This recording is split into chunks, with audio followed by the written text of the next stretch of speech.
നമസ്കാരം, മലയാളി വാർത്തയിലേക്ക് സ്വാഗതം. സിറിയയിലെ US സൈനിക താവളത്തിലേക്ക് ഇറാഖിൽ നിന്ന് ആക്രമണം. ഇറാഖിലെ സുമറിൽ നിന്നാണ് US താവളത്തിലേക്ക് 5ഓളം റോക്കറ്റുകൾ വിക്ഷേപിച്ചത്. ഇറാൻ അനുകൂല ഗ്രൂപ്പുകളാണ് ആക്രമണത്തിന് പിന്നിലെന്നാണ് പ്രാഥമിക വിവരം.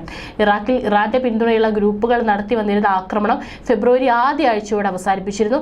അതിനുശേഷം ഇതാദ്യമായാണ് ഇറാഖിൽ നിന്ന് ഇത്തരമൊരു ശ്രമം ഉണ്ടാകുന്നത്. വൈറ്റ് ഹൌസിൽ US പ്രസിഡന്റ് ജോ ബൈഡനുമായുള്ള കൂടിക്കാഴ്ചയ്ക്ക് ശേഷം ഇറാഖ് പ്രധാനമന്ത്രി മുഹമ്മദ് ഷിയ അൽ സുഡാനി തിരിച്ചെത്തിയതിന് പിന്നാലെയാണ് ആക്രമണം ഉണ്ടായത്. ഇറാഖിന്റെയും സിറിയയുടെയും അതിർത്തി നഗരമായ സുമറിൽ ട്രക്കിന്റെ പിന്നിൽ ഘടിപ്പിച്ച റോക്കറ്റ് ലോഞ്ചറുകൾ കണ്ടിരുന്നതായി സുരക്ഷാ വൃത്തങ്ങൾ പറയുന്നു. പ്രദേശത്ത് ഉടനീളം ഇറാഖ് സുരക്ഷാ ഉദ്യോഗസ്ഥരെ വിന്യസിച്ചതായും രക്ഷപ്പെട്ട ആക്രമികൾക്ക് വേണ്ടിയുള്ള തിരച്ചിൽ ആരംഭിച്ചതായും സുരക്ഷാ ഉദ്യോഗസ്ഥർ അറിയിച്ചു. കുറ്റവാളികളെ നിയമത്തിന് മുന്നിൽ എത്തിക്കുമെന്നും അവരെ കണ്ടെത്താനായി ഉദ്യോഗസ്ഥർ ശ്രമിക്കുന്നുണ്ടെന്നും അധികൃതർ വ്യക്തമാക്കി.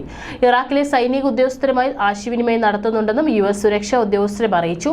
ഏപ്രിൽ 1 ദമാസ്കസിലെ ഇറാൻ കോൺസുലേറ്റ് തകർക്കുകയും 7 റവല്യൂഷണറി ഗാർഡുകളെ കൊലപ്പെടുത്തുകയും ചെയ്ത ഇസ്രായേലാണ് ആക്രമണത്തിന് തുടക്കമിട്ടത്. എന്നാൽ ആക്രമണ വാർത്ത സ്ഥിരീകരിക്കാൻ അവർ തയ്യാറായില്ല. തുടർന്ന് കഴിഞ്ഞ ആഴ്ചയിൽ 300-ലധികം മിസൈലുകളും ഡ്രോണുകളുമായി ഇസ്രായേലിനെ ഇറാൻ ആക്രമിച്ചു. ഇറാന് പിന്നാലെ സഖ്യകക്ഷിയായ ഹിസ്ബുള്ള ലെബനിൽ നിന്ന് ഇസ്രായേൽ ലക്ഷ്യമാക്കി ആക്രമണം നടത്തുകയും ചെയ്തു. ഗാസയിലെ സൈനിക ആക്രമണത്തിൽ ഇസ്രായേൽ ആഗോള പ്രതിഷേധം നേരിടുന്നുണ്ട്. ഗാസയിലെ ദുരിതങ്ങളിൽ നിന്ന് ലോക ശ്രദ്ധ തിരിച്ചുവിടാൻ നെതന്യാഹുവിന് മറ്റൊരു യുദ്ധം ആവശ്യമാണെന്നാണ് ഇറാനിയൻ രാഷ്ട്രീയ വിദഗ്ധർ ഹമീദ് ഗോലാംസാദെ പറഞ്ഞത്. ഇക്കാര്യം സഖ്യകക്ഷികൾ ഇറാനെ അറിയിച്ചു. തുടർന്നാണ് ഇറാൻ നിലപാട് മാറ്റിയത്. ഇറാനിൽ കുട്ടികൾ ഉപയോഗിക്കുന്ന തരം ഡ്രോണുകളാണ് തങ്ങൾക്കെതിരെ ഇസ്രായേൽ പ്രയോഗിച്ചതെന്നും ഇറാൻ വിദേശകാര്യമന്ത്രി ഹുസൈൻ അബ്ദുല്ലഹിയാൻ പ്രതികരിച്ചു. പലസ്തീൻ പൗരന്മാർ അഭയം പ്രാപിച്ചിരിക്കുന്ന റാഫ നഗരത്തിലേക്ക് സൈന്യത്തെ അയക്കാൻ ഇസ്രായേൽ നടത്തുകയാണ്. അത് തടയാനുള്ള രാജ്യാന്തര ശ്രമത്തിനും ഇറാന്റെ പിന്മാറ്റം സഹായിക്കുമെന്നാണ് സഖ്യകക്ഷികളുടെ പ്രതീക്ഷ. ഡ്രോൺ സാങ്കേതിക വിദ്യയിലെ കുലപതികളായ ഇസ്രായേലിലെ 30 മണിക്കൂറിലധികം പറക്കാൻ ശേഷിയുള്ള ഹെറോഡ് പൈലറ്റില്ല വിമാനങ്ങളുണ്ട്. ഇത് വിദൂര പ്രവർത്തനങ്ങൾക്ക് മതിയാകും. ഇതിന്റെ ഡെലില ലോയിറ്ററിംഗ് യുദ്ധോപകരണത്തിന് 250 കിലോമീറ്റർ പരിധിയുണ്ട്.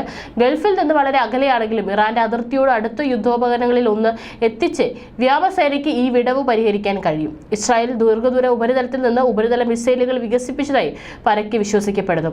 എന്നാൽ ഇത് സ്ഥിരീകരിക്കുകയോ നിഷേധിക്കുകയോ ചെയ്യുന്നില്ല. 2018 അന്നത്തെ പ്രതിരോധ മന്ത്രി അവിഗ്ദോർ ലിബർമാൻ ഇസ്രായേൽ സൈന്യത്തിന് പുതിയ മിസൈൽ ശക്തി ലഭിക്കുമെന്ന് പ്രഖ്യാപിച്ചു. ആ പദ്ധതികൾ ഇപ്പോൾ എവിടെയാണെന്ന് സൈന്യം പറഞ്ഞിട്ടില്ല.